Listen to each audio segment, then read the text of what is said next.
لله رب العالمين والصلاة والسلام على أشرف الأنبياء والمرسلين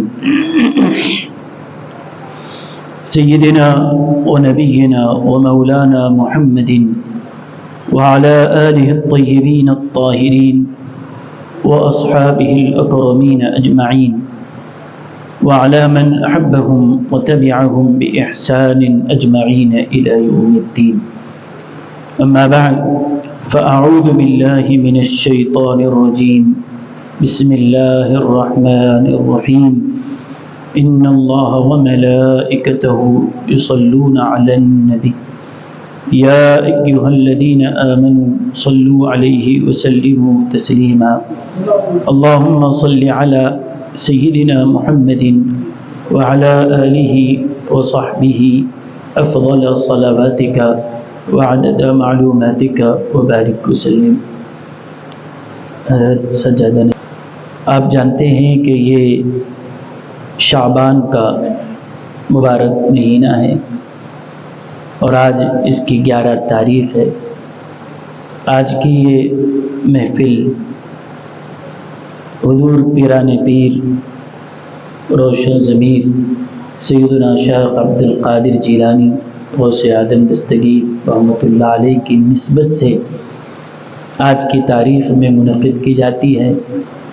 حضرت پیران پیر ہی کی ایک کتاب الغنیہ لطالب طریق الحق والدین، یہ حضرت غوث پاک کی کتاب ہے. اسی کتاب سے میں آج چند ضروری باتیں آج کے عنوان کے حوالے سے آپ کی خدمت میں عرض کر رہا ہوں. حضرت فرماتے ہیں کہ سنو، اللہ تعالیٰ کا ارشاد ہے وَرَبُّكَ يَخْلُقُ مَا يَشَاءُ وَيَخْتَارُ. اللہ تعالیٰ جو چاہتا ہے پیدا کرتا ہے اور جس کو چاہتا ہے اللہ تعالیٰ چن لیتا ہے.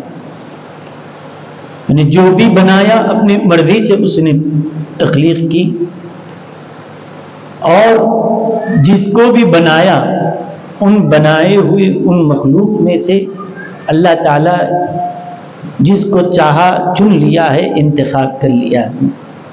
اور ایک بات یہ بھی یاد رکھ لیجئے کہ بنانے والا اللہ ہے، تو پھر اس نے جب کسی اپنی مخلوق میں سے کسی کو چن لیا ہے تو ہم کو کیا اختیار ہے کہ اللہ نے اس کو کیوں چنا، اس کو کیوں نہیں چنا؟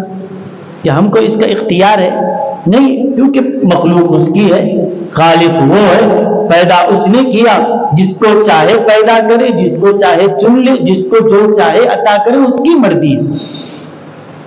اب اگر اس اللہ کے انتخاب میں خدا نے کسی کو چن لیا ہے، اب اللہ نے جس کو چنا، اللہ کے رسول نے جس کو چنا ہے، اس کے چنے ہوئے میں ہم عیب نکالیں اور یہ کہیں کہ ان سے بہتر وہ ہے، ان سے بہتر یہ ہے، یہ چیز چنی جانی چاہیے تھی، تو پھر یہ ہے کہ اللہ کے انتخاب کے خلاف ہم زبان کھول رہے ہیں. اسی لیے قرآن کریم میں سورہ قصص میں اللہ نے فرمایا وَرَبُّكَ يَخْلُقُ مَا يَشَاءُ وَيَخْتَارُ.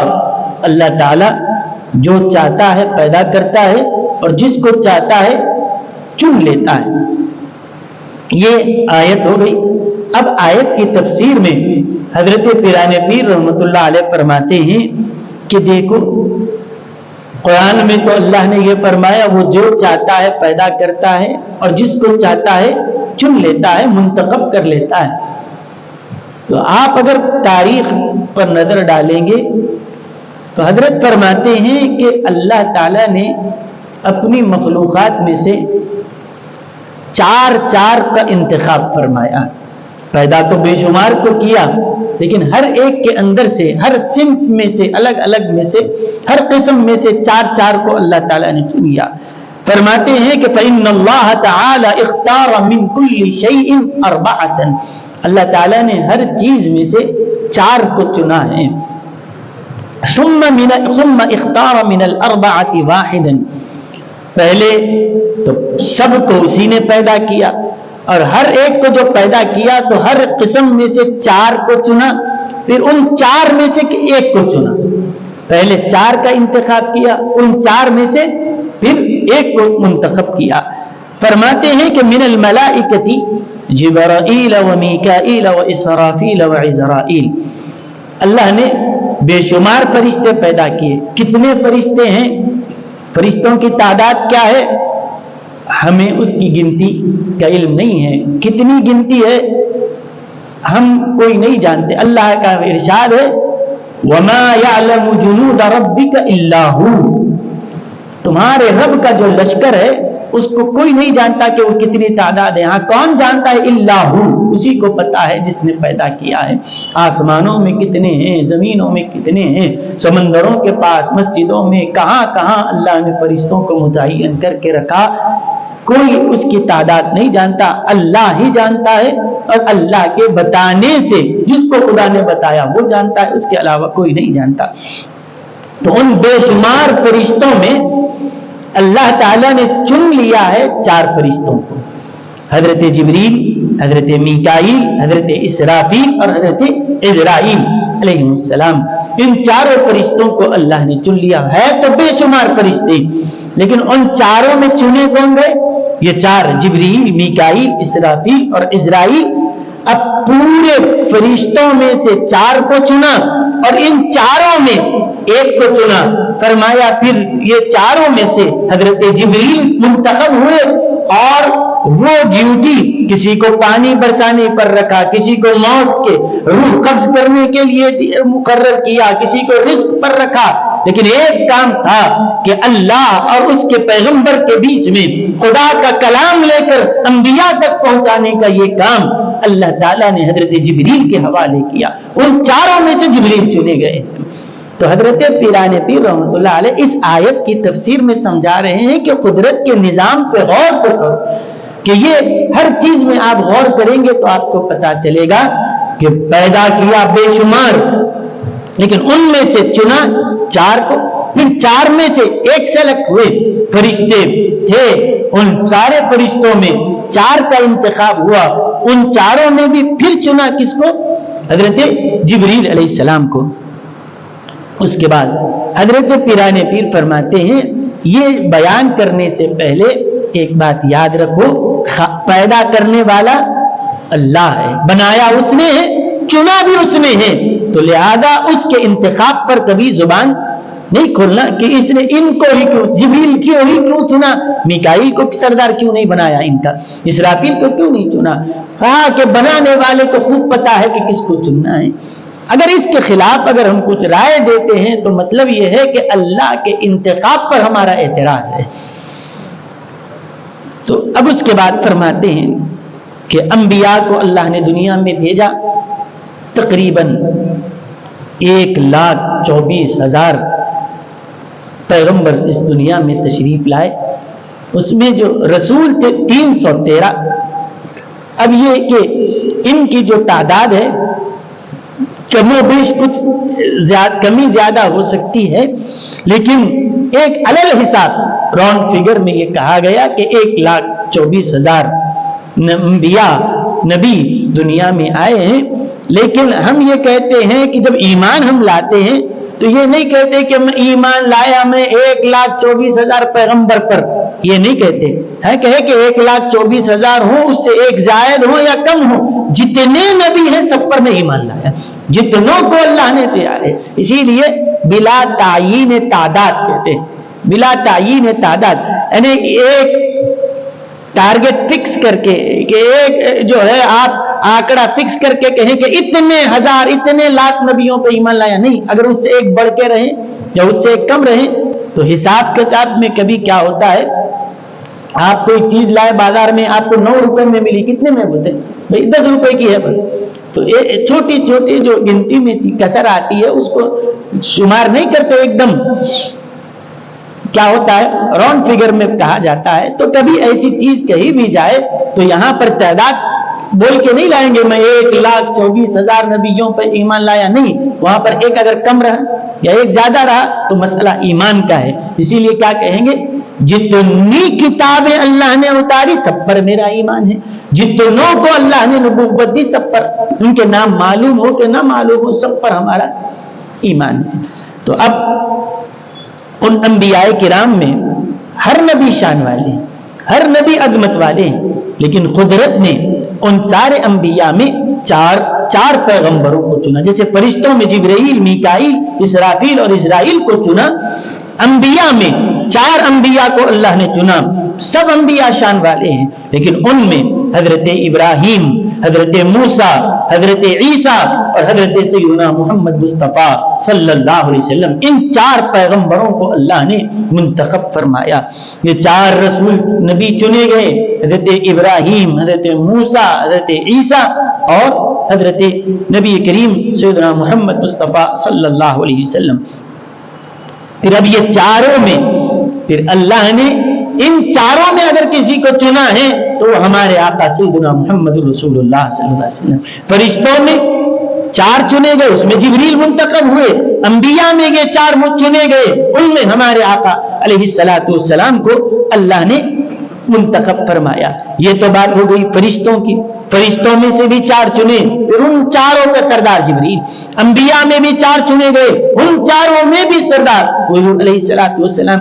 پھر اس کے بعد فرماتے ہیں حضرت پیران پیر فرماتے ہیں کہ وختار من الصحابۃ 4، حضور صلی اللہ علیہ وسلم کے صحابہ میں بھی اللہ نے 4 کو چنا.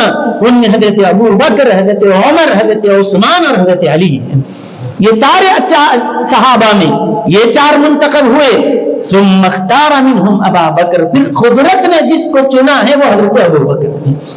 تو جیسے ان 4 فرشتوں میں جبریل ہی کیوں منتخب ہوئے، یہ 4 پیغمبروں میں حضور ہی کو کیوں چنا، یہاں پر کسی کو اعتراض کا حق نہیں ہے. تو پھر کسی کو اس میں بھی اعتراض کا حق نہیں ہے کہ یہ 4 خلفاء میں ابو بکر ہی کیوں منتخب ہوئے. یہ قادریت کی تعلیم ہے. یہ پیران پیر غوث اعظم نے اپنی خانقاہ میں یہ تعلیم دیا کرتے تھے. آپ فرماتے ہیں کہ اللہ کے بنانے والا وہ ہے، چننے والا وہ ہے، تو کون ہوتا ہے اعتراض کرنے والا؟ اس خالق وہ ہے، مالک وہ ہے، اس نے پیدا کیا، عظمتیں اس نے دی، چنا اس نے. اعتراض تو کیوں کر رہا ہے؟ ارے اعتراض کر رہا ہے تو پھر یہ اعتراض خدا کے انتخاب پر ہوگا. فرمایا کہ ان 4 میں اللہ تعالیٰ نے کس کو چنا؟ حضرت ابو بکر. ہر صحابی عظمت والے، لیکن ان میں سے 4 چنے گئے اور 4 میں اللہ نے حضرت ابو بکر رضی اللہ عنہ کو منتخب فرمایا. اس کے بعد ایک پہلے کس کے ذکر کیا؟ فرشتوں کا. اس کے بعد پیغمبروں کا ذکر، ان پیغمبروں کے بعد صحابہ کا ذکر کیا. اس کے بعد فرماتے ہیں سنو اسی طرح ہر مسجد اللہ کی ہے، ہر نبی شان والے ہیں، ہر فرشتہ شان والا ہے، ہر صحابی شان والے، لیکن اس میں بھی چنے گئے. ہر مسجد خدا ہی کی ہے، ہر مسجد اللہ کا گھر ہے، لیکن ان ساری مساجد میں بھی اللہ تعالیٰ نے پوری دنیا کی مسجدوں میں سے 4 مسجدوں کا انتخاب فرمایا. 4 مسجدیں چنی. مسجد اسی، زمین اسی کی ہے، مسجد اسی کی ہے. اب کس کو چن لیا یہ اس کی مرضی ہے. فرمایا مسجد حرام، مسجد اقصی اور مسجد نبوی اور مسجد طور سینا، اس کو اللہ تعالیٰ نے چن لیا. یہ 4 مسجدوں کا اس میں انتخاب ہوا. اور پھر ان 4 مسجدوں میں 4 بھی عظمت والی مسجدیں ہیں. طور سینا کی مسجد جہاں پر حضرت موسیٰ علیہ السلام اللہ سے باتیں کیا کرتے تھے، ہم کلام ہوا کرتے تھے، وہ وہاں کی مسجد بھی وہ بھی عظمت والی ہے. اور مسجد نبوی مدینہ منورہ کی وہ بھی عظمت والی ہے. مسجد اقصی فلسطین کی وہ بھی عظمت والی، اور کعبۃ اللہ شریف کے پاس جو مسجد حرام ہے وہ بھی عظمت والی. پوری دنیا کے مسجدوں سے اللہ نے ان 4 مسجدوں کو چنا، اور ان 4 مسجدوں میں مسجد حرام اس کو اللہ تعالیٰ نے سب باقی تینوں پر فوقیت اس کو عطا فرمائی، چن لیا ہے. ایسے ہی یہ بات ہو گئی مسجد کی. اس کے بعد حضرت فرماتے ہیں آگے وَمِنَ الْأَيَّامِ أَرْبَعَةً، اسی طرح دنوں میں سے بھی سال کے 365 دن اللہ ہی کے ہیں، 365 دن اللہ ہی کے ہیں. اور ان دنوں میں سارے دنوں میں اب چاند کے حساب سے کچھ کم ہوتے ہیں، تو جتنے بھی سال بھر کے دن ہیں اللہ ہی کے بنائے ہوئے ہیں. اور فرمایا کہ ان دنوں میں بھی پھر 4 دن اللہ نے منتخب فرمائے. وہ کون سے ہیں؟ فرمایا ایک ہے یوم الفطر عید کا دن، اور دوسرا یوم الاضحیٰ بقرعید کا دن، یہ 2 عید کے دن، اور پھر تیسرا عرفے کا دن، اور چوتھا 10 محرم عاشورے کا دن. یہ الگ الگ مہینوں میں سے ایک شوال کی 1 تاریخ ہے، ایک ذی الحجہ کی 10 تاریخ ہے، ایک محرم کی 10 تاریخ ہے، اور ایک ذی الحجہ کی 9 تاریخ ہے، اور ایک محرم کی 10 تاریخ ہے. یہ سال بھر کے ان سارے دنوں میں اللہ تعالیٰ نے ان 4 ایام کو، ان 4 دنوں کو اللہ تعالیٰ نے چن لیا ہے، منتخب فرمایا. پھر اس کے بعد ان 4 دنوں میں، ان 4 دنوں میں عید کا دن، بقرعید کا دن، اور عرفے کا دن، اور عاشورے کا دن، سب جگہ اپنی اپنی جگہ عظمت والے ہیں، لیکن ان 4 میں بھی اللہ تعالیٰ نے عرفے کے دن کا انتخاب فرمایا، اس لیے کہ اس دن حج کا عظیم ترین رکن جو ہے وقوف عرفہ وہ ادا کیا جاتا ہے. تو عرفے کا دن اس منتخب ہوا. یہ بات ہوئی دن کی. ایسے ہی فرماتے ہیں راتوں میں بھی اللہ تعالیٰ نے 4 راتوں کو چن لیا ہے. ایک ہے شب برات، دوسری ہے شب قدر، تیسری ہے شب جمعہ، جیسے آج ہے جمعہ، شب جمعہ کہلاتی ہے، یعنی جیسے ہی جمعرات کا دن ختم ہوا، مغرب شروع ہوئی، اس کو شب جمعہ کہتے ہیں، شب جمعہ ہوتی ہے. تو یہ آج کی جو رات ہے یہ شب جمعہ ہے.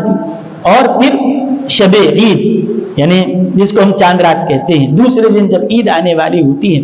یہ راتیں بڑی مقدس ہوتی ہیں کہ شب برات، شب قدر، اور شب جمعہ اور شب عید، ان 4 میں سے اللہ تعالیٰ نے جو فضیلت اور بزرگی دے کر کسی کو چن لیا ہے تو وہ شب قدر ہے. وہ شب قدر ہے، راتوں میں ان کو چنا.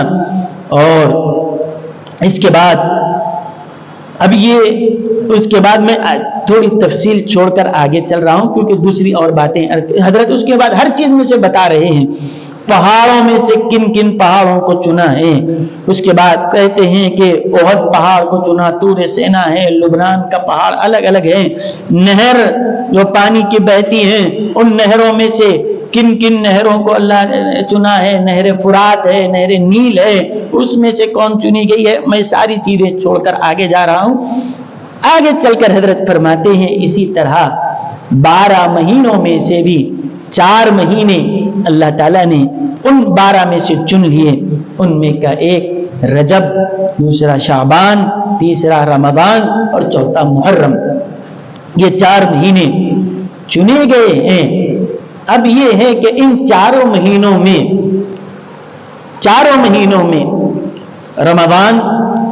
رمضان یہ فضیلت کے اعتبار سے بڑا ہے، عظمت کے لحاظ سے بڑا ہے، کیونکہ رمضان میں ہمارا فائدہ ہے، امت کا فائدہ ہے، ثواب ہم کو زیادہ ملنے والا ہے. لیکن حضرت فرماتے ہیں کہ یہ تو ثواب کے اعتبار سے، امت کے فائدے کے لحاظ سے تو رمضان امت کا مہینہ ہے، لیکن ان 4 مہینوں میں اللہ تعالیٰ نے شعبان کے مہینے کو منتخب کیا، اور شعبان کو منتخب کر کے اس کو کہا کہ یہ رسول کا مہینہ ہے. اسی لیے حضور علیہ السلام نے کیا فرمایا؟ رجب اللہ کا مہینہ ہے، شعبان میرا مہینہ ہے، اور رمضان میری امت کا مہینہ ہے. رمضان امت کا مہینہ. تو اس میں سے شعبان کو چنا اللہ تعالیٰ نے، اور چن کر فرمایا نبی کریم علیہ السلام نے. حضرت فرماتے ہیں وَجَعَلَهُ شَهْرَ النَّبِي، اس کو شہر مصطفیٰ کا مہینہ بنایا. تو فرماتے ہیں کہ جیسے نبی کریم صلی اللہ علیہ وسلم سارے انبیاء کے سردار ہیں، تو آپ کا مہینہ بھی سارے نبی مہینوں کا سردار ہے. اور حضرت ابو ہریرہ رضی اللہ تعالیٰ عنہ سے روایت ہے کہ انہوں نے کہا کہ نبی کریم صلی اللہ علیہ وسلم نے ارشاد فرمایا شعبان شہری، شعبان میرا مہینہ ہے، رجب اللہ کا مہینہ ہے، اور رمضان یہ کیا ہے؟ میری امت کا مہینہ ہے. اس کے بعد فرمایا شعبان هو المکفر و رمضان هو المطہر. یہ ایک چھوٹی سی یہ بات ہے، چھوٹا سا ایک جملہ ہے، اس کو یاد رکھ لیں. شعبان هو المکفر اور رمضان هو المطہر. ایک ہے مکفر، ایک ہے مطہر. مکفر کس کو بولتے ہیں، مطہر کس کو بولتے ہیں؟ یہ کہ ایک ہے کہ مکفر کا معنی ہے کہ وہ کہ جس کی وجہ سے سارے گناہ معاف کر دیے جاتے ہیں، گناہوں کا وہ کفارہ بنا دیا جاتا ہے، گناہوں کو میٹنے والا ہوتا ہے، گناہوں کو میٹنے والا ہوتا ہے. آپ جب دیکھتے ہیں کہ اگر کسی کوئی چیز گندی ہو جائے تو کیا کرتے ہیں؟ پہلے گندگی کو صاف کریں گے. پہلے یہاں صاف کرنا ہو، دھول جمی ہوئی ہو تو پہلے کیا کریں گے؟ اس دھول کو، مٹی کو باہر جھاڑ دیں گے. اس کے بعد صابن لگا کر اس کے بعد جب رگڑیں گے تو اب چمک بھی پیدا ہوتی. تو حضور علیہ الصلوۃ والسلام فرماتے ہیں کہ ایسے ہی شعبان کے مہینے میں اللہ نے ایسی چیزیں رکھی ہے، وہ عظمتیں دی ہے کہ شعبان گناہوں کو میٹ دیتا ہے، اور پھر رمضان جب آتا ہے تو وہ طہارت عطا کرتا ہے، پاکیزگی عطا فرماتا ہے. تو شعبان میں اور اس کے اندر اللہ تعالیٰ نے یہ ایک عظیم رات جس کو ہم شب برات کہتے ہیں یہ رکھی ہے. اور یہ اسی لیے اس میں اعلان ہوتا ہے کہ جتنے لوگ اپنے گناہوں کو میٹنا چاہتے ہیں خود اللہ کی طرف سے اعلان ہوتا ہے. اور آپ یاد رکھیے حدیث شریف میں ہے کہ جب شعبان کی 15ویں رات آتی ہے، شب برات آتی ہے، تو مغرب ہی سے اللہ کی طرف سے اعلان ہوتا ہے کون توبہ کرنا چاہتا ہے توبہ کر، میں قبول کرتا ہوں، میں قبول کروں گا. کس کو کیا مانگنا ہو مانگو، میں عطا کروں گا. اور آپ یاد رکھیے دنیا کی ابتدا سے لے کر آج تک، یہ اس امت کے آنے سے پہلے تک ساری دنیا ہر دنیا میں جتنے لوگ آئے سب اللہ کو پکارتے رہے، اللہ تو عطا فرما، اے اللہ تو عطا فرما. بندے مانگتے تھے، اللہ عطا فرماتا. لیکن حضور آئے تو آپ کے صدقے میں کرم ایسا ہوا، سال تمام تو تم خدا کو پکارو، ایک رات ایسی آتی ہے دینے والا خود اعلان کرتا ہے مانگو کیا مانگنا چاہتے ہیں. ایسا کسی کے لیے نہیں ہے، ورنہ ان کو تو ہمیشہ پکارنا ہی ہے، بندے ہی کی طرف سے طلب بندہ ہی کرے گا. طلب ہم کو کرنا ہے، عطا اللہ کی طرف سے ہے. اور یہاں پر طلب تو ہم کرتے ہی کرتے ہیں، لیکن ایک وقت وہ بھی آتا ہے کہ اللہ خود فرماتا ہے کہ مانگنے والے کیا مانگنا چاہتا ہے مانگ عطا کیا جائے گا. کہ خود ہی کو کر بلند اتنا، ہر تقدیر سے پہلے خدا خود پوچھے بندے سے بتا تیری رضا کیا ہے. یہ کسی اور کو نہیں ملا کہ دینے والا خود یہ پوچھے. اور پھر یہ بات ہے کہ مانگنے والا جب مانگتا ہے تو دینا نہیں دینا یہ اس کی مرضی ہے، جو چاہا تو دے چاہا تو نہ دے. اور دینے والا خود کہے بولو کیا چاہیے تو آپ کو ملنا پکا ہے، یہ ملنا پکا ہے. اور حضرت پیران پیر رحمت اللہ علیہ فرماتے ہیں اور لوگ سب سے زیادہ غفلت اسی وقت کرتے. فرمایا کہ شعبان یہ جو رمضان اور رجب دونوں کے بیچ میں یہ درمیان کا مہینہ رکھا گیا ہے، لوگ اسی میں غفلت کرتے ہیں اور یہ سمجھتے ہیں کہ بھئی ابھی یہ مہینے میں گناہوں کے لیے توبہ کرنے کی فکر، ابھی رمضان آ رہا ہے نا، جو ہے رمضان میں دیکھ لیا جائے گا. توبہ کرنا ابھی جلدی کیا ہے، بس 15 دن کے بعد پھر رمضان ہے، جو بھی ہے سارا اگلا پچھلا پورا حساب رمضان میں پاک کریں گے. فرمایا حضرت پیران پیر فرماتے ہیں کہ میاں اکثر لوگ شعبان میں غفلت کرتے ہیں اور یہ سمجھتے ہیں کہ بھئی رمضان آ رہا ہے، جو بھی ہے رمضان میں دیکھ لیا جائے گا، رمضان میں دیکھ لیا جائے گا. فرمایا سنو، رجب تو چلا گیا ہے، رمضان آنے والا ہے، اور جو رجب گزر گیا وہ پلٹ کے آنے والا ہے نہیں، اور رمضان ملے گا یا نہیں ملے گا یہ کوئی گارنٹی بھی نہیں ہے، کون کب تک زندہ رہے. لہذا جو وقت تمہیں ملا ہے اسی کو غنیمت جانو. توبہ کرنے میں کبھی ٹال مٹول مت کرو، جو وقت ہے اس کو غنیمت جانو. اور اس کے بعد اپنے لیے اللہ تعالیٰ کو منانے کی کوشش کرو، اپنے گناہوں کی معافی کے لیے جو سبیل نکل سکتی ہو اس میں عجلت کرو اور تاخیر مت کرو۔ اور اس کے بعد حضرت فرماتے ہیں کہ دیکھو نبی کریم صلی اللہ علیہ وسلم کے صحابہ جیسے ہی رمضان شعبان کا چاند دیکھ لیتے، شعبان کا چاند دیکھ لیتے تو قرآن کریم کی تلاوت میں مزید اضافہ کر دیتے۔ پہلے ہی سے قرآن وہ تو پڑھتے ہی تھے، لیکن شعبان کا جیسے چاند آ جاتا، دکھ جاتا، تو یہ کہ قرآن کی تلاوت میں اور یعنی کیوں، یعنی آپ یہ سمجھیں گے کہ حافظ قرآن تراویح کی تیاری میں پڑھ رہے ہیں، نہیں، حافظ ہے تراویح سنانا اسی لیے دور شروع کر دیے، نہیں، وہ تو ان کا حافظہ کتنا مضمون، ان کا حافظے کا کیا عالم ہو، خود حضور سے آیتیں سن کر جس نے یاد کیا ہو ان کے حافظے کا کیا حال ہو، وہ حافظے کے لیے ان کا یہ پڑھنا نہیں تھا، وہ تو ان کا معمول ہی تھا، لیکن وہ رمضان آنے سے ایک مہینہ پہلے سے اپنے آپ کو مزید تلاوت کا عادی بنا دیے تاکہ پہلے ہی سے عادت ہو، تو رمضان میں کوئی اور نئی عادت شروع کرنے کی ضرورت نہیں، اسی کا تسلسل باقی رہے گا۔ رمضان میں کوئی بار نہ ہو، ان کے لیے تو کوئی بار نہیں تھا، یہ بعد میں آنے والوں کو انہوں نے سمجھا کے لیے کیا ہے کہ پہلے ہی سے اگر پریکٹس ہو جائے، شعبان ہی میں اگر عادت ہو جائے تو پھر رمضان میں پھر اس کو پڑھنا کیا ہو جاتا ہے، بڑا آسان ہو جاتا ہے، کیونکہ عادت ہی ہے۔ وہ صحابہ کے لیے نہ رمضان ہو کہ غیر رمضان ان کے لیے کوئی مشکل نہیں تھا۔ حضرت سیدنا عثمان بن عفان رضی اللہ عنہ کے بارے میں آیا ہے کہ کعبۃ اللہ کے سامنے کھڑے ہو جاتے، رکعت باندھ کے اکیلے کھڑے ہیں تو پوری کھڑے ہو گئے، پوری ایک قرآن رات بھر میں پڑھ دیتے تھے۔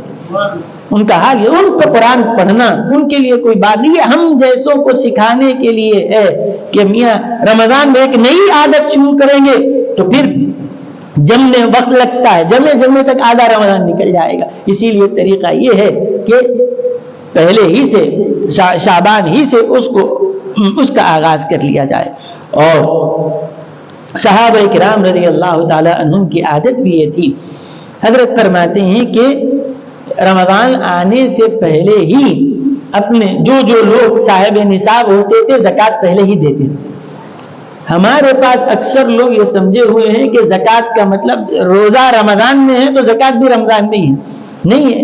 یہ لوگ عادت بنا لیے ہیں کہ اصل زکوٰۃ تو اسی وقت واجب ہوتی جب آپ کے صاحب نصاب ہونے پر ایک سال جب بھی کمپلیٹ ہوا تب زکوٰۃ واجب ہے، لیکن ہمارے پاس اکثر یہ طریقہ ہے کہ جب واجب ہوئی تب دینے کے بجائے اس سے پہلے ہی کیا کر دیتے ہیں، رمضان میں ہی نکال دیتے ہیں۔ اور یہ ہے کہ اب ہمارے لوگ ہر چیز میں فائدہ دیکھتے ہیں، عام دنوں میں 1 روپیہ دیے تو 1 روپے کا ثواب ہے، رمضان میں خرچہ کرے تو 70 درجے اضافہ ملتا ہے، تو شاید اس فضیلت کے لیے لوگ رمضان کا انتخاب کرتے ہوں گے۔ لیکن حضرت پیران پیر فرماتے ہیں رمضان میں جو خرچ کرنا ہو تو کرو، لیکن رمضان سے پہلے ہی اگر ہو سکتا ہو تو زکوٰۃ دے دو تاکہ وہ لوگ جو غریب ہیں ان کے پاس بھی اگر کوئی اناج راشن پہلے ہی سے آ جائے تو وہ بھی رمضان میں بہتر طریقے سے ان کے لیے بھی کھانے پینے کا سحری افطار کا انتظام ہو جا سکتا ہے۔ تو آپ رمضان میں دے رہے ہیں یہ بھی بہتر ہے، لیکن حضرت فرماتے ہیں کہ اگر یہ ہو سکتا ہے دینا تو ہے، اب عین رمضان میں اس وقت حساب کتاب کر کے یہ نکالنے کرنے کے بجائے پہلے ہی بھی نکال لیجیے تاکہ ان کو وقت سے پہلے سب چیز پہنچ گئی تو وہ بھی مطمئن رہتے ہیں بھائی یہ ہے ساری چیزیں ہمارے پاس موجود ہے۔ اس کے بعد جب اسلامی مملکتیں تھیں اور اس دور میں سے یہ چیز چلی آ رہی ہے کہ جو حاکم ہوتے تھے، حاکم حضور صلی اللہ علیہ وسلم کی عادت شریفہ تھی، جیسے ہی رمضان کا مہینہ قریب آتا قید خانے میں جتنے قیدیاں ہوتے سب کو آزاد کر دیتے، بس رمضان کے خوشی میں جاؤ آزاد ہیں۔ اب یہ کہ یہ بھی جو حکام ہوتے تھے، خلفاء، بادشاہ اسلام کے جتنے گزرے ہیں وہ بھی دیکھتے تھے کہ وہاں پر کا معاملہ حضور علیہ السلام کا الگ ہے کہ جتنے قیدی ہوتے سب کو رہا کر دیتے تھے، لیکن قیدی جو بھی وہاں پر رہتے تھے وہ ایسا نہیں تھا کہ آج کل جس طرح قیدیوں کو ڈال کر باندھ کر رکھ دیتے تھے. قید کا مطلب ان کے اوپر نگرانی تو رہتی تھی, وہ آتے تھے, حضور کو دیکھا کرتے تھے, مسجد کو بھی آتے تھے, دیکھتے تھے, معاملات کو دیکھتے تھے. لیکن یہ چند دن وہ قیدی قید میں رہ کر بھی حضور علیہ الصلوۃ والسلام کو دیکھتا, تو اب آیا تھا تو مجرم تھا, جو بھی اس کے اندر برائیاں تھی, لیکن چند دن کی صحبت میں حال یہ ہو جاتا کہ وہ بھی اونچے درجے کا اللہ کا محبوب بن جاتا تھا. وہ تربیت سے دیکھ دیکھ کے ایسا اپنے آپ کی وہ اصلاح کر لیتا تھا کہ اس کے بعد کیا ہوتا تھا, اس کے بعد کیا ہوتا تھا کہ کیا آپ نہیں معلوم, گوالیار کے قلعے میں حضرت مجدد الفسانی رحمۃ اللہ علیہ کو رکھا گیا تھا. مجدد صاحب کو جب رکھا گیا تو جب آپ قید خانے میں تھے, بعد میں جہانگیر بادشاہ نے یہ اعلان کیا کہ آپ کو رہا کر دیا جائے. آپ نے لکھا کہ میں قید خانے سے نہیں نکلتا. بولے کیوں؟ کہ میرے ساتھ جتنے قیدی آئے سب کو آزاد کرے تو میں آؤں گا. بولیں گے حضرت وہ ایک سے بڑھ کے ایک قاتل ہے, چور ہے, وہ ڈاکو اگر باہر آئیں گے تو پھر کیا فساد ہوگا؟ کہا کہ تم نے جب ڈالا تھا تب وہ فسادی تھے, اب فسادی نہیں تو وہ اللہ کے ولی بن چکے ہیں. حضرت ان کو رہ کر وہاں پر ایسی تربیت کی ہے, اس طرح سے انہیں سنوارا, نکھارا کہ جب جہانگیر بادشاہ نے کہا آزاد کرو تو اس وقت نکلے تو وہ قیدیوں کی جماعت نہیں نکل رہی تھی, وہ اللہ کے ولیوں کی جماعت نکلی. تو وہاں رہ کر وہ جہاں تھے وہی قید خانے کو انہوں نے خانقاہ بنا دیا تھا, وہاں پر رہ کر. بلکہ آپ تو قیدیوں, جب آپ جیل میں تھے تو حال یہ ہوتا تھا کہ جب رمضان کا مہینہ آیا, آپ روزہ بھی رکھتے تھے. آپ کو دیکھ کے پورے قیدیاں پورے روزہ رکھنا شروع کر دی, اس کے بعد تراویح بھی آپ نماز پڑھاتے تھے تو پورے قید خانے میں کوئی ایسا شخص نہیں تھا جو تراویح میں شریک نہ ہوتا تھا. قید خانے میں قرآن کا ختم بھی ہوتا تھا, ساری چیزیں ہوا کرتی تھی. تو غرض کے حضور علیہ السلام آزاد کرتے. لیکن بعد میں جب یہ ہے کہ بعد کے جو بادشاہان اسلام کے گزرے ہیں وہ پورے قیدیوں کو رہا نہیں کرنے لگے, کیونکہ وہ مسئلہ الگ تھا. یہاں پہ اگر ایسے لوگوں کو پوروں کو آزاد کر دیا جائے تو پھر انہیں پھر سے نئی چوریاں شروع کرے گا, پھر نئے ڈاکے ڈالیں گے. جس کے بارے میں اطمینان ہو جاتا ہے کہ یہ آدمی اب سدھر گیا ہے تو اس کو چھوڑا جا سکتا ہے, تو ایسے لوگوں کو آزاد. آج بھی یہ طریقہ جاری ہے اسلامی مملکت میں کہ رمضان کی آمد کے پیش نظر کئی قیدیوں کو آزاد بھی کیا جاتا ہے. اور اس کے بعد جتنے لین دین کے معاملات ہوتے, کسی کو قرضہ دینا ہو تو پہلے ہی دے دیتے تھے, واپس کر دیتے تھے. کسی کا آنا ہو تو وہ بھی وصول کر لیتے تھے, تاکہ اب رمضان کے مہینے میں یہ ساری چیزیں, یہ ساری چکریں کرنے سے آدمی بچ جائے, بالکل اپنے آپ کو فارغ کر لیتے. اس کی تیاری پہلے ہی سے شعبان ہی سے شروع ہو جاتی تھی. اس کے بعد حضرت فرماتے ہیں کہ میاں یہ جو مہینہ شعبان کا ہے, اللہ تعالیٰ نے اس کو بڑی فضیلتیں عطا فرمائی ہے, بڑی عظمتیں عطا فرمائی. حضرت فرماتے ہیں کہ دیکھو شعبان اس میں 5 حروف ہیں. کتنے حروف ہیں؟ 5.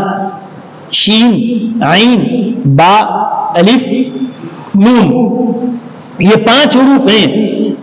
تو اس کے بعد فرمایا کہ دیکھو اللہ تعالیٰ اس مہینے کو کیا فرمایا کہ یہ میرے نبی کا مہینہ, اور اس کو مہینوں پر فضیلت عطا فرمائی ہے. تو خدا کا کرم بھی اس طرح ہوگا کہ ایک ایک حرف کے بدلے اللہ تعالیٰ ایک الگ الگ فضیلت عطا فرماتا. فرمایا کہ شعبان کا پہلا حرف شین ہے, تو شین سے اللہ تعالیٰ شرف اور بزرگی عطا فرماتا ہے, شرف اور بزرگی عطا فرماتا ہے. اور دوسرا عین اشارہ کر رہا ہے علو اور بلندیوں کی طرف, اللہ علو اور بلندیاں بھی عطا فرماتا ہے. اور با اشارہ ہے بر کی طرف, نیکیوں کی طرف. اللہ تعالیٰ اس میں ہمارے لیے نیکیوں کی توفیق عطا فرماتا ہے. اور الف اشارہ ہے الفت کی طرف, محبت کی طرف. اور نون اشارہ کر رہا ہے نور کی طرف. گویا اگر کوئی اس مہینے کی قدر کرتا ہے تو اللہ تعالیٰ اس کو بزرگیاں بھی دیتا ہے, بلندیاں بھی دیتا ہے, نیکیوں کی توفیق بھی دیتا ہے, محبتیں بھی عطا فرماتا ہے, اور اس کو نور بھی عطا کرتا ہے, اس کو نور بھی نصیب ہوتا ہے. تو فرمایا کہ یہ اللہ کی طرف سے عطا ہے. جو اس مہینے میں عطا کی جاتی ہے۔ اور دوسرا یہ کہ حضرت پیران پیر رحمۃ اللہ علیہ فرماتے ہیں کہ اس مہینے کو ایک خاص فضیلت یہ بھی حاصل ہے کہ اللہ تعالیٰ نے آیت درود جو نازل فرمائی ہے وہ شعبان کا مہینہ تھا۔ ان اللہ و ملائکتہ یصلون علی النبی، یہ جو آیت آئی ہے یہ کب نازل ہوئی؟ یہ شعبان کے مہینے میں۔ اسی لیے حضرت پیران میر فرماتے ہیں کہ لوگوں، اللہ نے اس مہینے میں درود کی آیت نازل فرمائی، لہذا میں یہ کہتا ہوں یہ شعبان کا مہینہ نہیں، یہ شعبان کا مہینہ درود کا مہینہ، یعنی عام مہینوں سے زیادہ اس مہینے میں کثرت سے درود شریف پڑھنے کا اہتمام کیا جائے۔ اس کے بعد حضرت فرماتے ہیں آپ بھئی آیت درود نازل ہوئی تو کیا خاص بات ہے؟ اگر اس مہینے میں آیت درود نازل ہوئی تو قرآن کی تو کئی اور آیتیں نازل کسی نہ کسی مہینے میں اتری ہے۔ آیت درود اس مہینے میں نازل ہونے سے کیا خاص بات ہوئی؟ حضرت فرماتے ہیں آیت درود نازل ہونا یہ اس لیے خاص درجہ رکھتا ہے کہ آپ کسی اور چیز کے لیے خدا تعالیٰ کی طرف سے یہ اعلان نہیں سنیں گے جو درود شریف کے لیے فرمایا گیا۔ وہ کیا ہے کہ آپ کبھی اللہ آپ کے لیے یہ فرمایا کہ میاں دیکھو تم کیا کبھی قرآن میں یہ حکم دیا گیا ہے، نبی نے فرمایا کہ میاں تم ایسا کام کرو تمہیں یہ کیا جائے گا، ثواب کی تو بشارت ہے، لیکن کہیں پر قرآن کریم میں یا حدیث میں حضور علیہ السلام نے کہیں یہ نہیں فرمایا کہ تم نماز پڑھو اللہ بھی تمہارے لیے نماز پڑھے گا۔ یہ تو ہو ہی نہیں سکتا، اللہ عبادت سے پاک ہے، عبادت اس کی جائے گی، اللہ کسی کے لیے نماز تو نہیں پڑھے گا۔ تم روزہ رکھو بدلے میں بھی روزہ رکھا جائے گا، تم زکات دو بدلے میں زکات، یہ نہیں ہے، صرف ایک ہی چیز ہے وہ ہے ذکر خدا اور درود مصطفیٰ۔ اللہ فرماتا ہے تم میرا ذکر کرو میں تمہارا ذکر کروں گا، تم نبی پر درود پڑھو میں تم پر رحمت اتاروں گا۔ یہی ایک چیز ہے کہ یہ دو چیزیں ہیں کہ جس کے لیے فرمایا گیا فاذکرونی اذکرکم، تم میرا ذکر کرو میں تمہارا ذکر کروں گا۔ تم اس محفل میں بیٹھ کر اپنے چاہنے والوں کے ساتھ، تلامذہ کے ساتھ، مریدین کے ساتھ، چاہنے والوں کے ساتھ تم محفل میں لوگوں کو جمع کر کے تم میرا ذکر کرو، فرشتوں کو جمع کر کے میں تمہارا ذکر کروں گا، یہ اللہ کا اعلان ہے۔ اس کے بعد اور پھر یہ ہے فاذکرونی اذکرکم، تم میرا ذکر کرو میں تمہارا ذکر کروں گا۔ اس میں کوئی تعداد کا ذکر نہیں ہے، تعداد کا ذکر نہیں ہے، لیکن درود کے لیے فرمایا گیا تم ایک بار درود پڑھو گے تو ایک بار میں رحمت نہیں اتاروں گا، تم ایک درود پڑھو 10 مرتبہ میں رحمت اتاروں گا۔ اپنے ذکر کے لیے کیا فرمایا اللہ نے؟ تم میرا ذکر کرو میں تمہارا ذکر 10 بار کروں گا، 15 بار کروں گا، یہ نہیں ہے، فرمایا تم میرا ذکر کرو میں تمہارا ذکر کروں گا۔ لیکن درود کے لیے یہ خاص چیز اللہ نے فرمائی ہے کہ تم نبی پر درود پڑھو، تم نبی پر درود پڑھو تو میں تم پر 10 مرتبہ میں رحمت نازل کروں گا، اور یہی نہیں 10 گنا میں دوں گا، 10 درجات بلند کروں گا۔ تو ایک درود پڑھنے پر 3 بشارتیں ہیں۔ کیا ہے کہ تم ایک درود پڑھو اللہ 10 مرتبہ رحمت نازل فرماتا ہے اور 10 گنا میٹ دیتا ہے اور 10 درجات بلند فرماتا ہے۔ اور اس کے بعد نبی کریم علیہ السلام فرمایا یہ تو اللہ کی طرف سے یہ عطا ہے، پھر اللہ یہ فرشتے بھی ان کے لیے مغفرت کی دعا کرتے ہیں کہ خدا جس پر 10 مرتبہ رحمتیں نازل کر رہا ہے، فرشتے بھی وہ کہتے ہیں مولا جس پر تو رحمت نازل کر رہا ہے ہم بھی اس کے لیے مغفرت کی دعا کرتے ہیں، فرشتے بھی اس کے حق میں دعائے مغفرت کرتے ہیں۔ اور اسی لیے حضرت پیران پیر رحمۃ اللہ علیہ فرماتے ہیں آیت درود جو نازل ہوئی وہ کون سا مہینہ ہے؟ وہ شعبان کا مہینہ ہے۔ حضرت شیخ الاسلام بانی جامعہ رحمۃ اللہ علیہ نے انوار احمدی میں لکھا کہ شعبان کا مہینہ یہ درود پاک کی آیت کے نازل ہونے کا ہے، اور سن 2 ہجری ماہ شعبان میں آیت درود نازل ہوئی۔ اور فرمایا کہ اللہ تعالیٰ فرماتا ہے ان اللہ وملائکتہ یصلون علی النبی، بے شک اللہ اس کے فرشتے نبی پر درود پڑھتے ہیں۔ اے ایمان والو تم بھی اپنے نبی پر درود پڑھو اور خوب خوب سلام بھیجو۔ حضرت پیران پیر رحمۃ اللہ علیہ فرماتے ہیں اللہ بھی درود پڑھ رہا ہے، ہم بھی درود پڑھ رہے ہیں، فرشتے بھی درود پڑھ رہے ہیں، کہ تینوں کا درود ایک ہی ہے؟ ہم بولے اللہم صلی علی سیدنا محمد، ہم کہے اے اللہ تو درود نازل فرما حضور پر، ہمارا درود تو یہ ہے۔ اللہ کیا پڑھتا ہے؟ اللہ کی طرف سے درود کا کیا مطلب ہے؟ فرشتے کیا کہتے ہیں کہ ہمارا درود اور فرشتوں کا درود، اور کیا اللہ نے جو فرمایا اللہ جو درود بھیجتا ہے کہ ایک ہی مطلب ہے؟ فرماتے ہیں نہیں، صلاۃ، درود کو عربی میں صلاۃ کہتے ہیں۔ اور بڑی پیاری بات مجھے یاد آ رہی ہے حضرت شیخ الاسلام بانی جامعہ رحمۃ اللہ علیہ کی۔ حضرت فرماتے ہیں میاں حضور علیہ الصلوۃ والسلام کے لیے اللہ تعالیٰ نے جو دیا بے مثال دیا، جو دیا انتخاب کر کے دیا، بے مثال عطا فرمایا۔ اب دیکھیے اللہ تعالیٰ کے لیے عبادت کس کے لیے کی جاتی ہے؟ بولیے، اللہ تعالیٰ کے لیے۔ کیا ہے عبادت؟ روزہ، روزہ عبادت ہے۔ قرآن کی تلاوت یہ بھی عبادت ہے۔ زکوٰۃ دینا یہ بھی عبادت ہے۔ نماز پڑھنا یہ بھی عبادت ہے۔ اب یہ ساری عبادتوں میں سب سے اہم، سب سے بڑی عبادت کون سی ہے؟ کون سی؟ نماز۔ قرآن پڑھنا بھی بڑی عبادت ہے، لیکن نماز میں قرآن بھی آ گئی، قرآن بھی پڑھتے ہیں نا، اس میں آ گیا افضل العبادت تلاوت القرآن، بلکہ وہ سوچ رہے ہیں ہمارے حافظ صاحب، تو قرآن کی تلاوت خود نماز کے اندر آ گئی ہے۔ تو اب یہ دیگر عبادتوں میں سب سے اونچا درجہ کس کا ہے؟ نماز کا ہے نا۔ اور نماز کو جو نام دیا گیا ہے، عرب کیا نام دیے ہیں؟ صلاۃ۔ صلاۃ، اذان میں حی علی الصلاۃ، آؤ نماز کے لیے، حی علی الصلاۃ، صلاح نماز کو کہا جاتا ہے۔ اب ایک عبادت جو سب سے افضل ترین ہے اس کو نام دیا تو کیا نام دیا؟ صلاۃ، لفظ صلاۃ دیا۔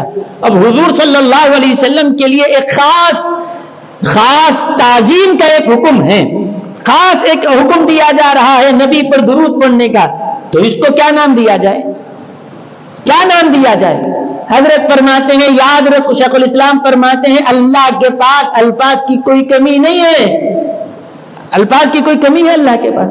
کلمات اسی کے، زبانیں اسی کے، کلمات اسی کے، معنی اسی کے، سب اسی کے، زبانیں اسی کی ہے۔ اللہ کے پاس کسی الفاظ کی، کلمات کی کوئی کمی نہیں ہے، لیکن اس کے باوجود جو لفظ صلاۃ، نماز کے لیے، اپنی عبادت کے لیے جو ٹائٹل اللہ نے دیا ہے، مصطفیٰ پر درود کے لیے کوئی اور لفظ نہیں کہا، میرے لیے صلاۃ لفظ منتخب ہوا، مصطفیٰ آپ کے لیے بھی وہی لفظ رکھتا ہوں جو میں نے اپنے لیے رکھا۔ درود کو کیا کہتے ہیں عربی میں؟ صلاۃ، نماز کو صلاۃ۔ یہ دونوں میں یکسانیت کیوں رکھی؟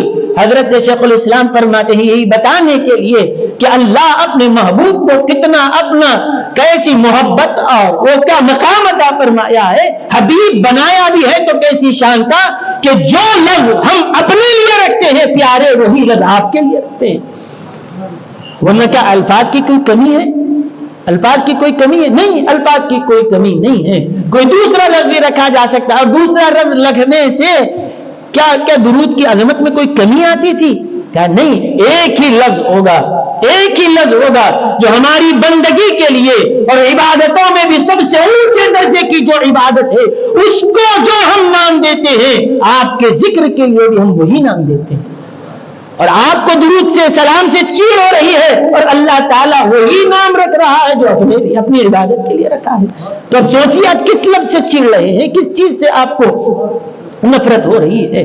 تو آپ دیکھیے، تو اس کے بعد یہ منتخب ہی ہوا۔ اس کے بعد حضرت فرماتے ہیں کہ ایک مقام پر شعراء ادبا جمع ہوئے، اور انہوں نے یہ ایک مسئلہ، دیوان میں سب بیٹھے ہیں اور سارے ادبا اور شعراء کے درمیان یہ بات نکلی کہ بتائیے کہ نعتیں تو بہت کہی گئی ہیں، اشعار تو بہت لکھے گئے ہیں، سب سے بہتر شعر کون سا ہے؟ سب سے بہتر شعر کون سا ہے؟ تو اس وقت جو بڑے بڑے علماء تھے، محدثین اس مجلس میں تھے، انہوں نے کہا، ایک سے بڑھ کر ایک شعر تو کہے گئے، لیکن ان سارے اشعار میں چن کر جو کہا گیا کہ ایک شعر جو سب سے بہتر، جس کو انہوں نے منتخب کر کے بتایا، وہ حضرت حسان بن ثابت رضی اللہ عنہ کا۔ کون سا ہے حضرت حسان کا؟ کون سا شعر؟ یہ جو ہم کثرت سے جو سنتے ہیں یہ تو ہے، یہ محدثین نے جس کو چنا ہے، وہ کہا کہ بڑی انہوں نے پتے کی بات کہی ہے۔ وہ کیا کہا کہ کہتے ہیں وَشَقَّ لَهُ مِنْ اسْمِهِ لِيُجِلَّهُ فَذُو الْعَرْشِ مَحْمُودٌ وَهَذَا مُحَمَّدٌ۔ شیخ الاسلام یہ لکھ کر فرماتے ہیں محدثین نے اس کو چنا، کہا کہ یہ شعر میں آخر کیا بات ہے؟ کہا کہ حضور کی عظمتوں تو کسی نے چہرے کا وصف بیان کیا، کسی نے آپ کی آنکھ کا، کسی نے آپ کے معجزات کا ذکر کیا، لیکن حضرت حسان نے اس شعر میں یہ کہا کہ حضور کی عظمتوں کے اظہار کے لیے اللہ نے اپنے نبی کا نام بھی اپنے نام سے مشتق کر کے رکھا۔ وَشَقَّ لَهُ مِنْ اسْمِهِ لِيُجِلَّهُ، آپ کی عظمت کے اظہار کے لیے اپنے نام سے مشتق رکھا۔ وہ کیسے؟ فَذُو الْعَرْشِ مَحْمُودٌ وَهَذَا مُحَمَّدٌ، عرش کا مالک محمود ہے تو ان کو محمد بنایا۔ محمود ہو کہ محمد ہو، دونوں کا مشتق کیا ہے؟ حمد ہی سے بنا، تو یہ حمد ہی ہے۔ تو اللہ تعالیٰ نے، حضرت حسان نے اشارہ دیا، اللہ نے اپنے لیے سب سے پہلے کیا کلمہ اتارا قرآن میں؟ قرآن کی آیت پہلی کیا ہے جس؟ الحمدللہ رب العالمین، بسم اللہ الرحمن الرحیم۔ یہ تو ہمارے پاس سورہ فاتحہ کا حصہ نہیں، الحمدللہ رب العالمین یہ پہلی آیت ہے۔ امام شافعی فرماتے ہیں کہ بسم اللہ بھی سورہ فاتحہ بسم اللہ سے شروع ہوتی ہے، لیکن ہمارے امام اعظم نے فرمایا الحمد سے سورہ فاتحہ کا آغاز ہے، بسم اللہ وہ ابتداءً برکتاً پڑھا جاتا ہے، وہ سورہ فاتحہ میں شمار نہیں ہے۔ الحمدللہ رب العالمین، تو اللہ نے اپنا تو تعارف کرایا، اپنے قرآن کا آغاز کیا تو کس سے کیا؟ حمد سے کیا، حمد سے کیا۔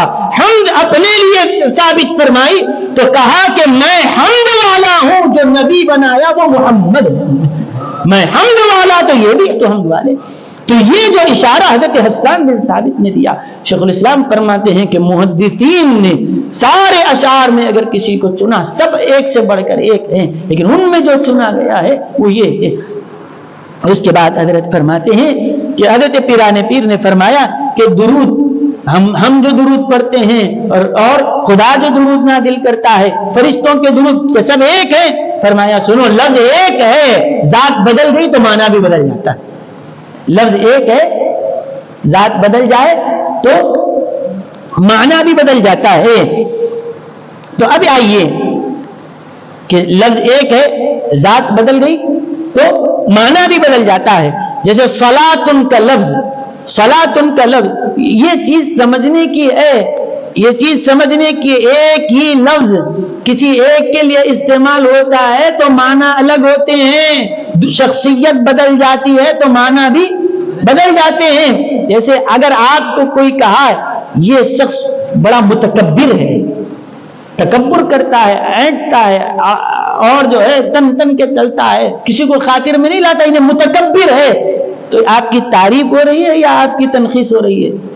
برائی ہے یا اچھائی ہے؟ جی وہ تکبر کرتا، متکبر ہے بولتے کیا بولتے آپ؟ برائی ہے یا خوبی ہے اس کی؟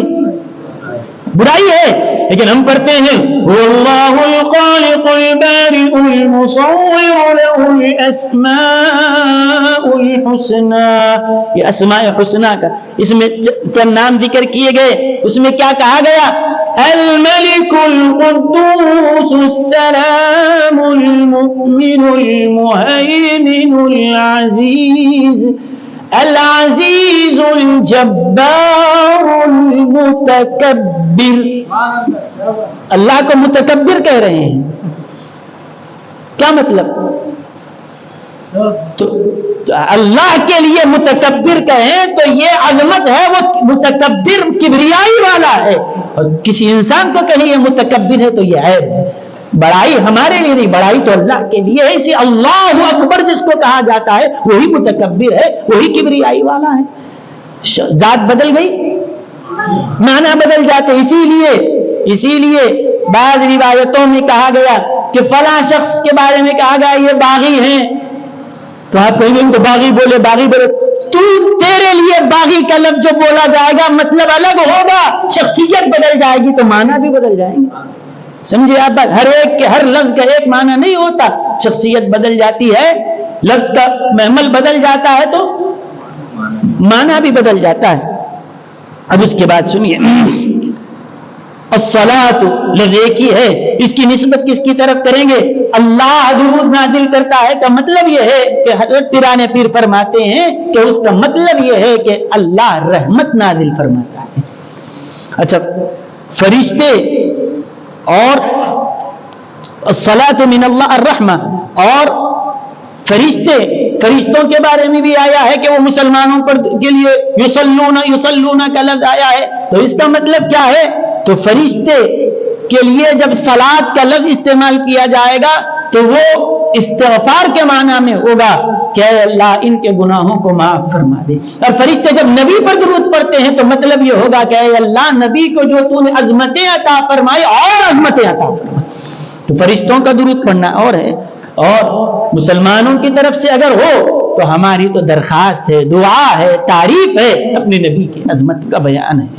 تو شخصیت بدل گئی، لفظ ایک ہی ہے اور شخصیت ذات بدل جاتی ہے تو پھر اس کے بعد معنی بھی اس کے بدل جاتے ہیں. اور اس کے بعد حضرت پیران پیر نے تقریباً اس کے 8-10 اور معنی لکھے ہیں، میں اس کو ترک کر کے آگے چل رہا ہوں. تو اور ایک بات حضرت فرماتے ہیں کہ امت نبی، اللہ جب اپنے نبی پر درود نازل کرتا ہے تو مطلب یہ ہے کہ اللہ تعالیٰ ان کی عظمتوں کا اظہار فرماتا ہے. اور امت جب کہتی ہے کہ ہم نبی پر درود پڑھ رہے ہیں تو اس کا مطلب یہ ہے کہ اے اللہ جیسے تو نے اس نبی کو بلندیاں اور عظمت عطا فرمائی، ان پر درود نازل فرما کا مطلب یہ ہے کہ مولا ان کی شفاعت بھی ہمیں نصیب فرما، ان کی شفاعت کا بھی ہمیں اقدار بنا.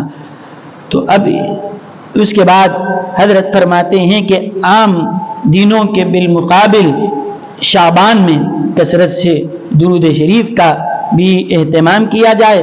اس کے بعد فرماتے ہیں کہ یہ شعبان کے بالکل درمیان میں اللہ نے ایک رات رکھی ہے، اس کو شب برات کہتے ہیں. ہمارے پاس اس کو شب برات کہتے ہیں. قرآن میں جو اس کو نام دیا گیا ہے وہ لیلۃ مبارکۃ، سورہ دخان میں کہا گیا، قرآن نے اس رات کو کیا نام دیا؟ لیلۃ مبارکۃ، برکت والی رات ہے. اور حدیث میں اس کا جو نام آیا ہے وہ ہے لیلۃ النصف من شعبان، شعبان کی بالکل 15ویں رات بالکل درمیان میں جو رکھی گئی ہے وہ ہے. اور حدیث میں اس کے علاوہ بھی اور نام آئے ہیں، اور بھی کئی نام آئے، اس میں ایک جگہ پر لیلۃ البراءہ بھی کہا گیا. اب برات کا مطلب کیا ہے؟ برات ایک تو یہ کہ شادی کی برات، یہ الگ ہے، برات ہے، یہ وہ نہیں ہے. یہ براءتن کا معنی ہے چھٹکارا. چھٹکارا کیوں چھٹکارے والی رات کہتے ہیں کہ سنیے، ہزاروں ایسے لوگ جن پر جہنم واجب ہو چکی ہے، ایسے لوگوں کو بھی اللہ شب برات میں جہنم سے چھٹکارا دیتا ہے. برات کا مطلب چھٹکارا ہے، اللہ کی طرف سے یہ عطا بھی کیا جاتا ہے. اور جیسے بندے کی طلب ہوتی ہے ویسے ہی اس کے ساتھ عطا بھی ہوتی ہے. دیکھیے ایک مرتبہ کچھ لوگ، ایک قافلہ گیا کعبۃ اللہ شریف کا طواف کیا، وہ عمرے کے لیے آئے تھے یا حج کے لیے آئے تھے، وہ جو کرنا تھا کر لیے. ان میں ایک شخص تھا بالکل بھولے بھالے قسم کا، بھولا بھالا آدمی تھا. اب جب 4 آدمی کے بیچ میں ایک اگر ایسا بھولا بھالا ہو تو سب مل کے اس کو ستاتے ہیں، کچھ نہ کسی بات پر اس کو جو ہے، جیسا ہمارے پاس عام گفتگو میں کہتے ہیں ہاتھ پہ لیتے ہیں اس کو. کوئی بھولا بھالا آدمی ہو تو سب اس کو نشانہ بناتے ہیں. ایک شخص ویسے ہی ان میں تھا. سب گئے کعبۃ اللہ شریف کا طواف کیا، عمرہ وغیرہ جو کرنا تھا کر کے اپنے قیام گاہ کو واپس آ گئے. اب سب بال منڈوا لیے، احرام اتار دیے. تو اس کے بعد سب لوگ احرام اتار رہے تھے، وہ آدمی بھی آ کر اپنے بال نکال کے احرام اتار رہا تھا. کوئی مذاق میں اس کو بولا ارے میاں تو ابھی سے احرام کیسا اتارا، تیرے گناہ ہی معاف نہیں ہوئے تو ابھی احرام کیسا نکالتا تو بولے تم لوگوں کے معاف ہو گئے. بولا بھالا آدمی تھا کہ تم لوگوں کے گناہ معاف ہو گئے، ہمارے معاف ہو گئے اس لیے ہم بال نکال لیے اور احرام بھی کھول دے رہے ہیں. تیرے معاف، تیرے کیسا معاف ہوئے؟ تو تجھے کچھ پتا چلا کہ تیرے گناہ معاف ہوئے؟ کوئی اعلان ملا تھے کو؟ کیا نہیں ملا. کیا بولا کیا بولا بھالا آدمی تھا.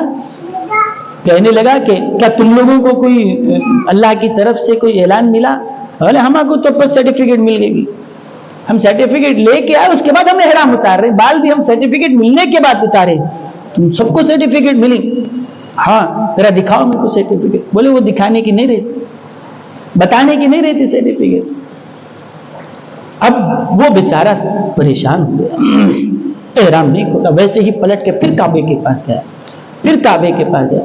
اب یہ جو ہے کعبے کے پردے کو پکڑ لیا اور دیوار کے پاس کھڑا ہو کر زار و قطار رو رہا ہے، اے اللہ میں یہ سارے لوگ اپنے وطن سے آئے، میں بھی اتنی دور سے آیا، سب کو معاف کیا، مجھے کیوں نہیں معاف کیا؟ سب کو معاف کیا، مجھے کیوں نہیں کیا؟ اب رو رہا ہے، ہٹ رہی نہیں وہاں سے، اور کہا کہ اس وقت تک کعبے کا پردہ چھوڑ کے ہٹنے والا نہیں ہوں جب تک کہ تو جیسے ان کو سرٹیفکیٹ دے مجھے دے، جب تک وہ ملتا نہیں میں لے کے جاتا ہی نہیں. تو وہ رو رہا ہے، اچانک دیکھا کہ اس کی گود میں ایک تختی آئی ہوئی ہے اور اس میں یہ لکھا ہوا ہے ہذہ براءۃ من النار. یہ تیرے اس کا نام لکھا ہوا ہے، اس شخص کا نام لکھا ہوا ہے کہ جا ہم نے تجھ کو جہنم سے آزاد کر دیا ہے اور یہ سرٹیفکیٹ بھی تجھے دے دی ہے. ایک تختی ہے اس پہ نور سے لکھا ہوا ہے. وہ لے لیا. اب دیکھتے ہیں کہ بات سمجھ میں آ گئی بات، چلو اب میری بھی ماں، اب احرام میں کھول سکتا ہوں. اب آیا، اب پھر وہ لوگ آ کر جب احرام اتار رہا ہے وہ لوگ بولے کیا ہوا، مل گئی؟ ہاں مل گئی. کہا کہ بتاؤ. بولے تم نہیں بتایا تو میں کیوں بتاؤں؟ نہیں، وہ لوگ بولے کہ نہیں ہم تو ارے میاں ہم تو تجھ سے مذاق کر رہے تھے، کیا صحیح بھی تجھ کو ملا؟ کہا کہ ہاں دیکھ لو یہ میرے پاس ہے. جب تحریر نکالی تو ایک تختی ہے، اس کے اوپر نور کی تحریر میں اس شخص کا نام لکھا ہوا ہے اور اللہ کی طرف سے یہ کہا جا رہا ہے کہ یہ اس شخص کو ہم نے جہنم سے آزاد کر دیا ہے، اس کی مغفرت کا پروانہ ہم نے عطا کر دیا. اب لوگ دیکھ رہے ہیں اور سمجھ گئے کہ کوئی پین سے لکھا ہوا نہیں ہے، کوئی نور سے لکھا ہوا ہے. سمجھے کہ یہ کوئی غیب کی ہے، غیب سے کوئی آئی ہوئی ہے. لیکن لوگ بعد ایسے بھی لوگ ہوتے ہیں جو شک شبے میں پڑ جاتے ہیں، تو وہ دیکھنے والوں کے لیے اللہ نے اس میں ایک نشانی بھی رکھی، بھئی کون سی کس کی گری کی اٹھا کے لا لیا تختی. ایسے بھی ہوتے ہیں لوگ، کس کی تھی کہ کیا اٹھا کر لا لیا. تو اس تختی میں یہ نشانی تھی کہ اس طرح سے تحریر لکھی ہوئی ہے. تو اس کے بعد جب اس کو الٹی کی جاتی تو جیسے ہی تختی الٹی کیے، جیسے اسکرین روٹیشن میں کھلا رکھا ہوں، پلٹاتے کہ اسکرین بھی پلٹ گیا، وہ نور کی تحریر بھی پلٹ جاتی. اور یہ آج ہمارے پاس آیا ہے اسکرین روٹیشن کا. آپ جس اینگل میں موبائل کو موڑتے جائیے اسکرین بھی ویسے ہی آپ کھڑا کیجئے، اس کو لینڈ اسکیپ میں کیجئے پھر بدل گیا، پھر ایسا آپ جس اینگل میں موڑتے جائیں گے ٹیکسٹ بھی آپ کا اسکرین بھی بدلتا جاتا ہے. لیکن جدھر بھی موڑے اسکرین بھی کیا ہو جاتا ہے، مڑ جاتا ہے. کتنے اینگل میں مڑتا؟ تین میں مڑتا. ایسا کرو تو یہ نہیں ہوتا، 3 اینگل میں اسکرین بدلتا، چوتھے میں نہیں آتا. 3 ڈائریکشن میں پھرتا ہے وہ. لیکن جیسے ہی ہم اس کو روٹ کر رہے ہیں، اسکرین کا بھی روٹیشن ہوتا جا رہا ہے، ویسے ہی وہ غیب کی جو تختی آئی جیسے پھیرتے جا رہے، الٹی کرو تو پھر سے تحریر سیدھی ہوتی جا رہی. جدھر پھیرتے جاؤ، یہ صرف 3 اینگل میں پھرتا تھا، وہ 4 اینگل میں جیسے پھیرو ویسے ہی تحریر بدلتی جاتی ہے.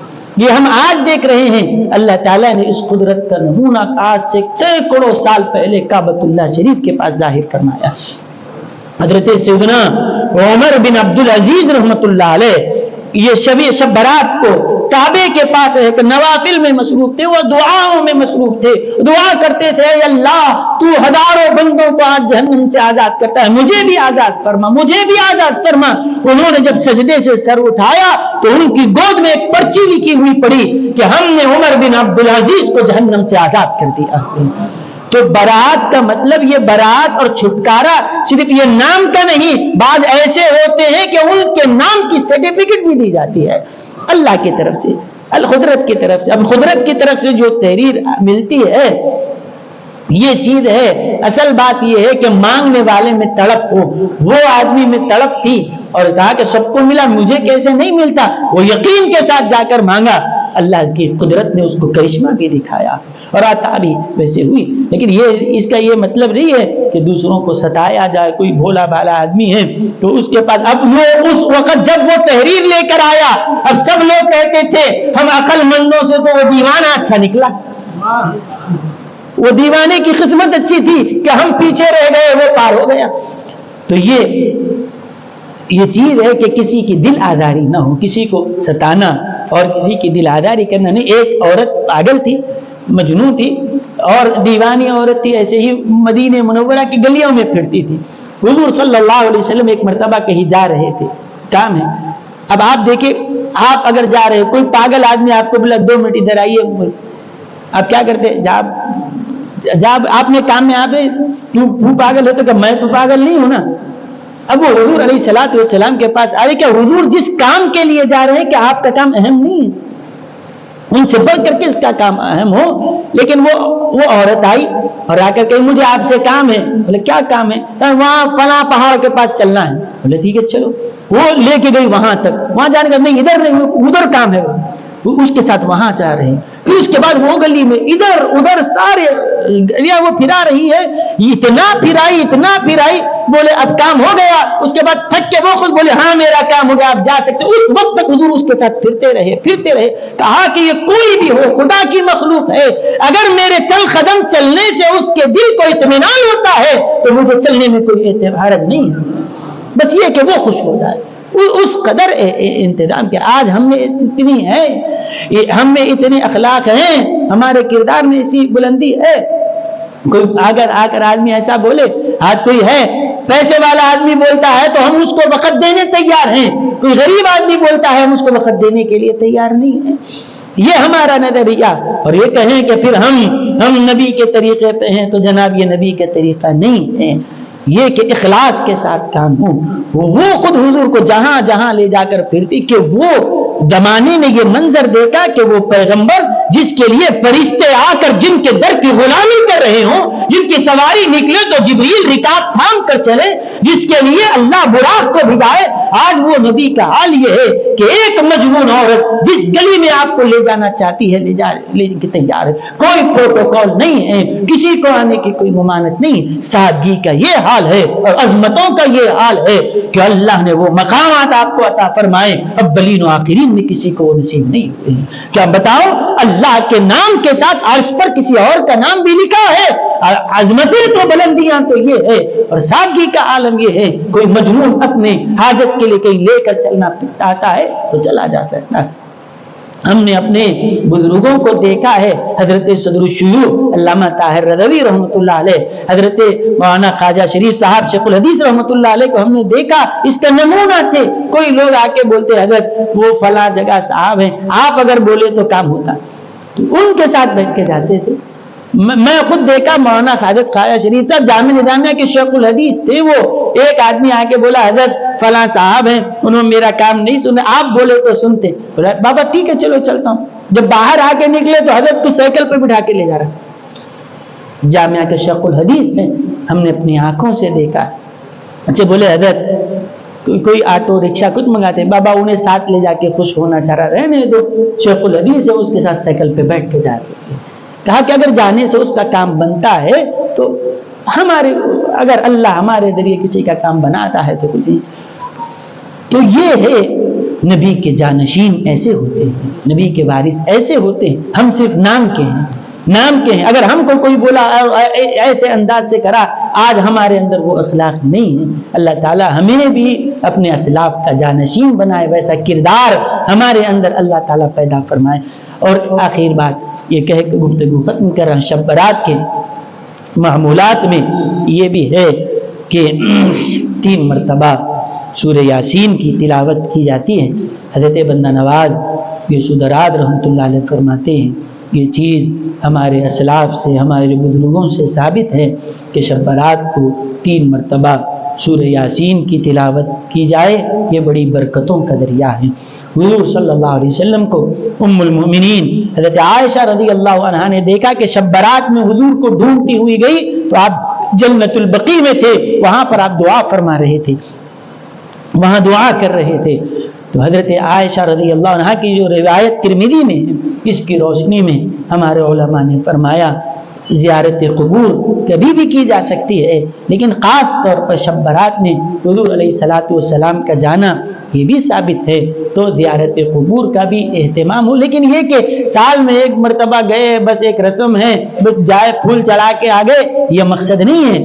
اس کے پیچھے مقصد یہ ہے کہ ہم وہاں قبرستان میں جائیں تو وہاں پر جا کر عبرت حاصل کرنا یہ مقصد ہے کہ جیسے آج وہ دادا، نانا، والد، یہ جو بھی ہمارا رشتہ دار آج اس قبر میں لیٹا ہوا ہے، کل اس کی جگہ ہمیں بھی جا کر اسی مقام پہ لیٹنا ہے۔ قبر کے اندر کے اس گڑھے میں اندھیرا ہوگا، تنگی ہوگی، روشنی ہوگی، گرمی ہوگی یا ٹھنڈک رہے گی، یہ جو بھی کرنا ہے ہمیں دنیا میں کرنا ہے۔ قبر کا گڑھا حضور فرماتے ہیں یا تو جہنم کے گڑھوں میں کا ایک گڑھا ہے یا پھر جنت کے باغوں میں کا ایک باغ ہے۔ تو میں مرنے کے بعد جس زمین کے نیچے دفن ہونے والا ہوں، میں اس کو جہنم کا گڑھا بناتا ہوں یا پھر جنت کے باغوں میں کا ایک باغ بناتا ہوں۔ یہی کام اللہ تعالیٰ نے موقع ہمیں زندگی میں دیا ہے۔ اللہ تعالیٰ خاص طور پر یہ ایسی راتیں ہمیں عطا فرماتا ہے کہ جس میں دعا کی مقبولیت کی بشارت دی گئی ہے۔ اپنے لیے دنیا آخرت کی بھلائیوں کی دعا مانگے۔ شرم کی بات ہے، شرم کی بات ہے، اللہ کی طرف سے تو اعلانات مغفرت کے اور عطا کے ہو رہے ہیں، اور ہم گاڑیاں لے کر ادھر ادھر راستوں میں یہاں وہاں پھریں کہ جگنے کی رات آنے سے پہلے پولیس کی طرف سے اعلان ہو رہا ہے جتنے فلائی اوور سے سب بند کر دیے جائیں تاکہ یہ چچورے بچے جو ہے گاڑیاں لے کر نہ پھریں۔ کیا میسج آپ لوگوں کے سامنے دینا چاہتے ہیں کہ جب بھی جگنے کی رات آتی ہے پولیس والے کہتے ہیں کہ نہیں فلاں فلائی اوور بند کر دو، فلاں چیز بند کر دو، فلاں چیزیں بند کر دو، نیکلس روڈ بند کر دو، یہ بند کر دو، یہ بچے نوجوان آ کر یہاں پہ تماشا کریں گے کہ یہ رات کہ ہم کو تماشا کرنے کے لیے دی گئی ہے۔ ارے جناب، اس رات اللہ ہماری تقدیر کے فیصلے فرماتا ہے۔ ہم مرنے والے ہیں یا زندگی ملنے والی ہے، سعادت مند بنیں گے یا شقاوت والے بنیں گے، کیا چیز ہے ہمارے لیے اللہ فیصلے کر کے فرشتوں کے حوالے کرتا ہے۔ اس رات کیا آپ گھومتے پھریں گے، یہاں وہاں رات کے چکریں کاٹتے پھریں گے؟ نہیں، اگر ہم فیصلے والی رات، کوئی عقل مند اس کو غفلت کے حوالے نہیں کرتا، مسجد میں بیٹھیں یا گھر میں بیٹھیں، جہاں بھی بیٹھیں اللہ کو منائیں، خیر کے فیصلے اللہ ہمارے حق میں فرمائے، اس کے لیے دعا گو رہیں۔ اللہ تعالی ہم سبوں کو نیک توفیق عطا فرمائے۔ وصلی اللہ تعالی وسلم علی خیر خلقہ سیدنا محمد وعلی آلہ وصحبہ اجمعین والحمد للہ رب العالمین۔